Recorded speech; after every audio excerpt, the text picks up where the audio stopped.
Did you know it's important to identify your animals? After all, you know, cows and pigs kind of all look alike, don't they? Well, I'm sure there's some other good reasons to identify your animals. J.K. Yarborough, our livestock and natural resources agent, is with us today, and we have all different kind of things to identify them with, but why do we need that identification? We used to call our cows buttermilk and whatever, and we knew them by name. What else do you need to know? Yes, sir, that's right. Well, the reason why we have to identify our animals is, like you alluded to, is to be able to identify who belongs to who. You see, fence law was passed in Florida in 1949. We were actually the last state in the union to have a fence law. Oh, really? So what that meant was that before then, we didn't have to fence in our land and our animals could run free. And essentially, if an animal was in the road and you ran into it, you were legally obligated to pay for that animal, actually. Oh, really? That's right. And so that's why we had to identify our animals, to be able to tell who belonged to who. So when it came time to sell, you were selling only your animals, and that way someone wasn't really stealing your animals and trying to make profit off of your hard work. That's interesting. Now, back in those times when you would identify them there, was it mainly branding or? Yes, sir. There was two main methods of identifying mainly cattle back then, because Florida, as you know, was founded by the Spanish colonials, and so that's where a lot of our animal identification comes from, their traditions. So hot iron branding and also that would be ear something marking. like this here. That's right, yes, sir. This is an example of a hot iron brand that we would put into a fire. It would get nice and red hot, and we would apply it to the hide of the animal and kill the hair follicles around it. Yeah. Now, the first time you do something like that, you've done a lot of this. Are you kind of timid about it?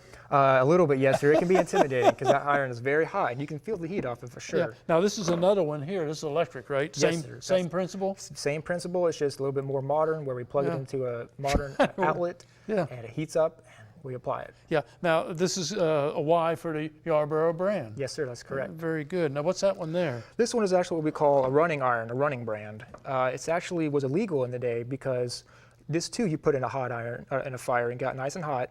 But as you can see, there's no real marking on it to be able to identify. So, for instance, if we were to use this hot iron brand, we have the OC here. Yeah. So just push that in. If that was your brand, and my brand was an OO, I could take your animal, heat up this running iron, and I could complete that circle. I see. And now it's my cow. Yeah. So is that illegal now? I say illegal to do it, I'm sure. It was, yes, sir. And it's still illegal to modify someone else's brand. But you can use this, you can use this branding iron now. Yes, sir. I believe so. But you'd rather not. Yes, sir. Now this one here is a neat one. Tell us about this. Yes, sir. As you can see, the end of this brand is made of a different metal. It's made of brass. And that's because we use this one for freeze branding. In freeze branding, instead of heating it up hot to try to kill the hair follicle, what we do is we make it very cold, and we apply it to the hide, and then we are killing the pigment follicle of the hair. So that way the hair follicle is still alive, but we killed the pigmentation. So any color that was there is removed, essentially leaving the hair to become white and transparent. Color. Okay, very good. Now you have some other things. We're going to run out of time here. Talk about the one way down here. Yes, sir. We have here two examples of ear tags. That's also a non-permanent identification that we use in cattle and sheep as well, and pigs. Essentially, you can buy some that have numbers on them, or blank ones where you can write your own identification numbers or whatnot on there. We just simply push it through here, push it through the animal's ear, and pull it off. How about that? Yeah. Now, some of these tags now have transmitters in them or something like that? That's right. More modern ear tags have RFID technology in it, so they're able to identify each animal based off a radio frequency that's linked to each ear tag that they put into the animal. I say very neat. JK, thank you. We got tattooing we could talk about and things like that also, but we're out of time. But anyway, thank you for bringing all this here.